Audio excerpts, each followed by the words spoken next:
clonazepam. ¿Por qué es difícil dejar este tipo de medicamentos? ¿Qué pasa? ¿Cuál es la clave? Eso no adictivo. Toma muchísima gente clonazepam, ¿eh? Hay marcas por ahí. Tenemos que remontarnos a la década casi de 1940. En el 1930-1940 hubo alguien que descubrió una molécula que actúa como sedante, tranquilizante del sistema nervioso central. El bioquímico, en aquel entonces joven bioquímico, Leo Sternbach, había descubierto lo que se conoció luego como diazepam, un clordiazepóxido, tiene un átomo de cloro también, y un núcleo bencénico, la parte diazepínica, benzo, por eso es benzodiazepínica. El núcleo bencénico es muy importante porque es ese hexágono con dobles enlaces alternados, y lo que permite que esta molécula se ligue fácilmente a una fracción lipídica, quiere decir que es muy afín a las grasas, a los aceites, y justamente las células del sistema nervioso central, las neuronas, son muy ricas en una membrana lipídica, entonces hay una afinidad, pero no todo termina ahí.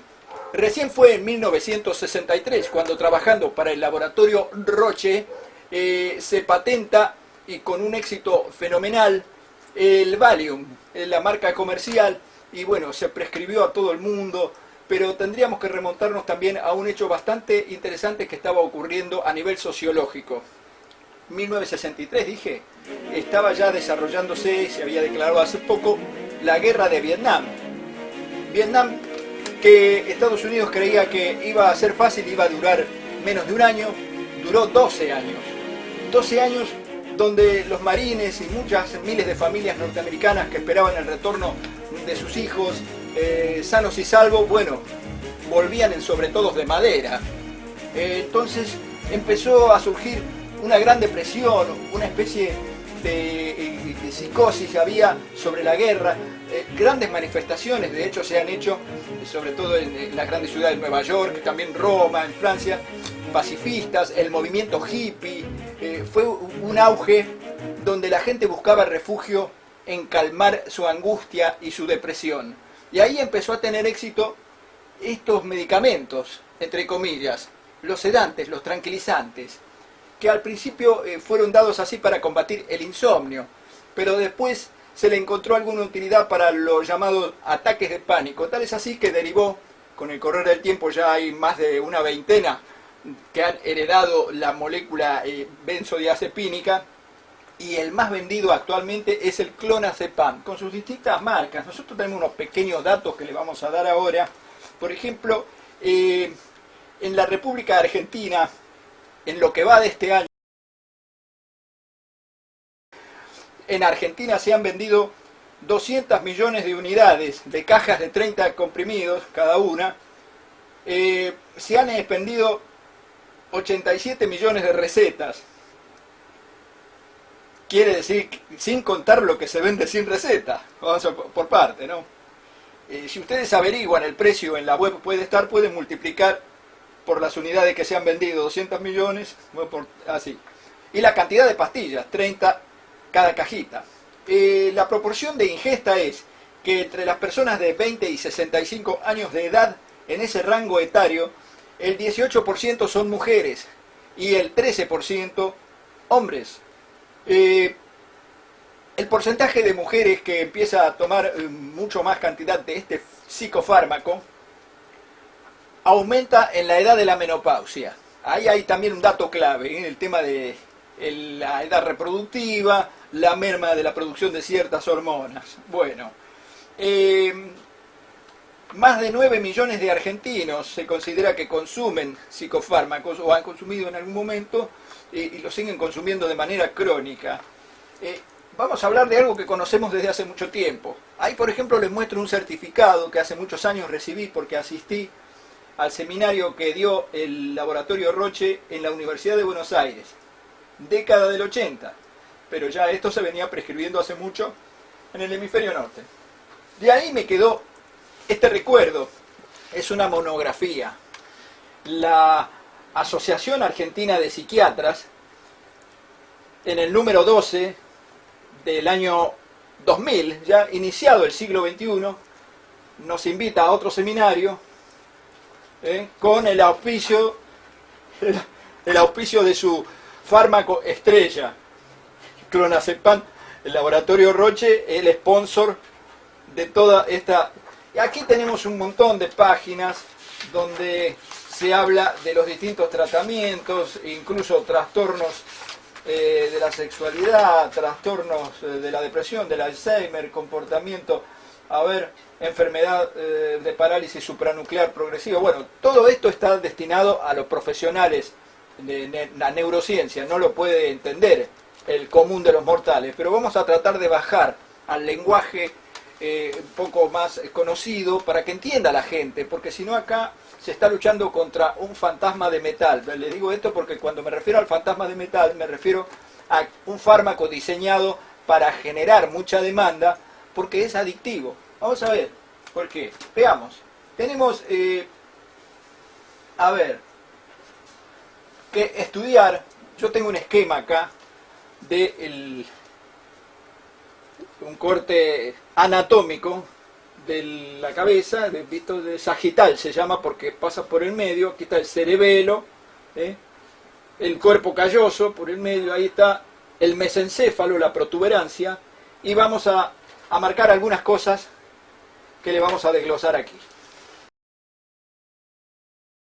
Muy bien, acá entonces tenemos que identificar, ya le dijimos, tenemos el cerebelo, la protuberancia, el cerebro aquí en un corte sagital, por el medio la silueta de la cabeza para orientarnos.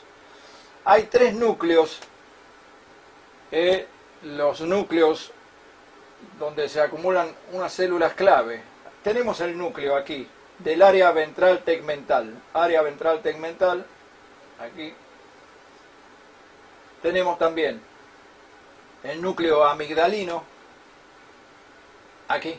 El núcleo amigdalino está en el extremo del hipocampo. El hipocampo es una cosa que tiene la forma de caballito de mar, por eso le llaman hipocampo. La cola es el núcleo amigdalino por acá. Y arriba, en la base del cerebro, al costado del ventrículo lateral, que es este hueco, tenemos el otro núcleo, que es el núcleo accumbens. Bueno, tenemos estas tres posiciones. Ahora, esto forma un circuito que se le llama el circuito de las vías de recompensa y de aprendizaje. ¿Cómo funciona? La nicotina, por ejemplo, nicotina y los opiáceos y también los cannabinoides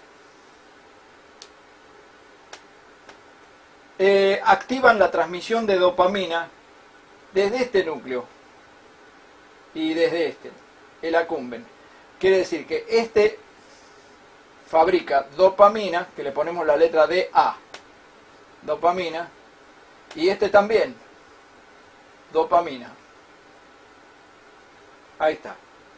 Ahora, los receptores del gamma aminobutírico, que es un inhibidor, es un freno, o sea que frena la actividad de las otras células, están en el núcleo accumbens y en la corteza prefrontal, o sea, acá en el lóbulo frontal del cerebro, en esta parte, en la corteza prefrontal, está el gamma aminobutírico, que tiene una fracción grasa. Justamente el nombre butírico viene de bútir, de manteca, es una grasa de esa densidad. Entonces acá actúan los receptores CB1, por ejemplo, cuando dijimos cannabinoides, y también los benzodiazepínicos, que son la del clonazepam. El clona actúa en este núcleo. Ahí, ahora, las sustancias adictivas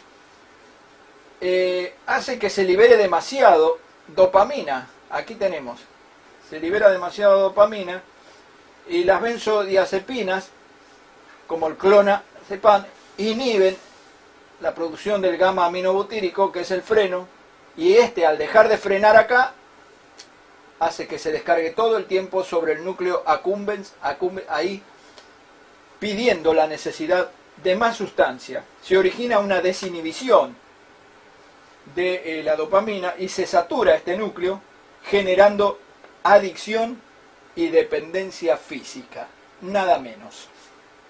Ahora, una vez que hemos visto esto, podríamos verlo ya que ocurre a nivel celular, a nivel ya microscópico. Aquí hicimos un esquema grosero de las neuronas. Esta es una neurona inhibitoria. Quiere decir que esta neurona, mediante esta sinapsis, este botón que toca el cuerpo de la otra neurona, es una sinapsis axosomática, porque el axón toca el soma, el cuerpo de la otra neurona. Esta neurona tiene por acá un receptor del GABA, acá. Es como una cerradura, donde todavía la llave no está. Este receptor GABA, mientras la neurona inhibitoria está trabajando, va frenando a esta. Fíjense, si yo con un artefacto mido los impulsos eléctricos de la neurona, acá vemos, por ejemplo, hay 6 espigas. 6 espigas le larga, en cambio esta emite 3 espigas de despolarización, la corriente de 90 milivoltios, menos 90 milivoltios. Bueno, y larga la dopamina. Esta es una neurona que larga la dopamina. Esta neurona es la estimulada por la nicotina también, recuerden, y va a parar al núcleo accumbens, el que le conté antes. Ahora, si aquí, donde está esta cerradura, viene la llave, viene una llave, en este caso el clonazepam, vamos a poner clo, acá vino ahí. En este momento esta neurona deja de tener tanto ritmo, fíjense, nada más que 3 espigas, deja de ser el freno para la neurona que larga la dopamina, y la neurona que larga dopamina ya empieza a largar a lo pavote. Fíjense la cantidad de descargas que hay. Esto se mide con microelectrodos, amigos, microelectrodos de vidrio, una microforja de micrones. Se puede medir la descarga eléctrica y el potencial de acción de las neuronas. Lo deben entender algunos otros colegas que están mirando esto, Entonces, al dejar de estar inhibido, larga la dopamina, va al núcleo accumbens y le va dando demasiada facilitación, con lo cual el núcleo accumbens sigue sintiendo la necesidad de recibir cada vez más y más y más. Si se corta este circuito de golpe, aparece lo que se llama el síndrome de abstinencia, quiere decir la desesperación porque te está faltando algo que te gusta, algo que te gusta. Pero entonces, si todo se reduce a una reacción química, a una compatibilidad de llave y cerradura, no sería tan difícil reemplazar o engañar un poco a la parte química de esto como ya lo engaña la industria. La industria farmacéutica la está engañando bastante para generar una demanda permanente.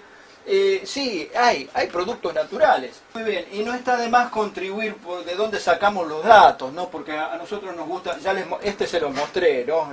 Pero no les mostré por ejemplo, donde hay unos trabajos, capítulos enteros, aquí está marcado con un papel. Este libro, Neuropeptides and Immunopeptides Messenger in Neuroimmunaxis. Mensajeros en el eje neuroinmune y los neuropéptidos e inmunopéptidos. Es los anales de la Academia de Ciencias de Nueva York, volumen 594. Aquí está, Anales de la Academia de Ciencias de Nueva York, volumen 594. Si quieren ver, estudiar los colegas, busquen esto.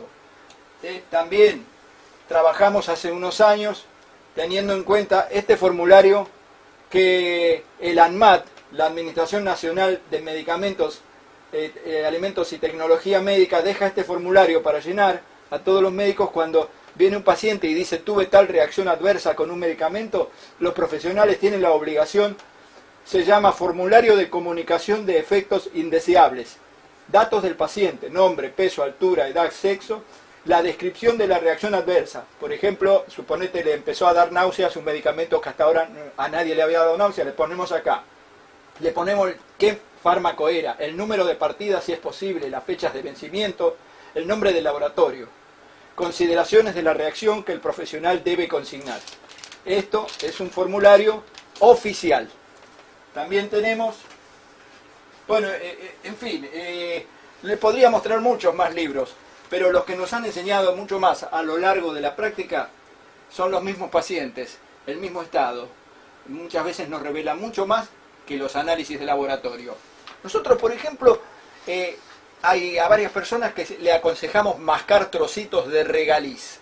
El regaliz, o palo dulce, también llamado orosus, el nombre árabe antiguo, es una planta Glycyrrhiza glabra que tiene un gusto dulzón. Se rompen los tallitos, se mascan como quien masca una goma de mascar, chicles.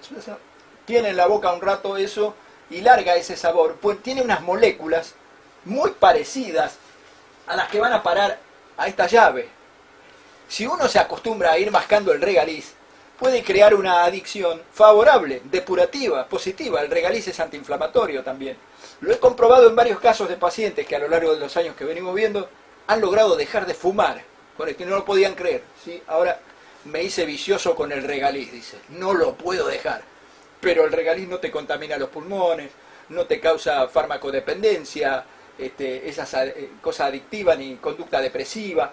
Bueno, por decir uno, hay varios ingredientes en la naturaleza que pueden ir jugando el mismo papel. Sin embargo, nosotros queremos humildemente dejar planteado esto, que se entienda, que pregunten a los distintos profesionales, que si bien es una cuestión de voluntad que se le pide a la persona, hay que ayudarla también por la parte química y decir, bueno, pero no es imposible. Si algo químico le estuvo perturbando, otra cosa química le sacará esa perturbación.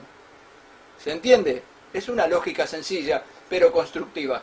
Bueno, por ahora no los entretengo más, no los aburro. Ustedes tienen también cosas que hacer, ¿no? Y acá las cosas que hay que aguantar. El último éxito de José Lo San Justo, una pequeña balada denominada El efecto placebo. Vamos a ver.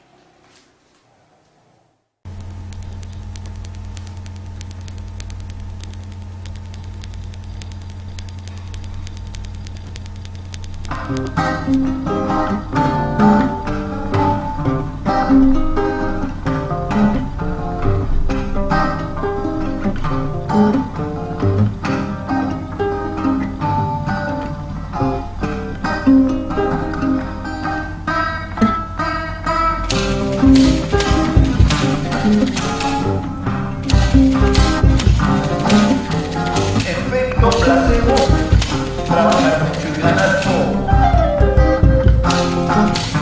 Efecto placebo, mientras de otro se lleva el toro. Efecto placebo, pagando en cómodas cuotas. Efecto placebo.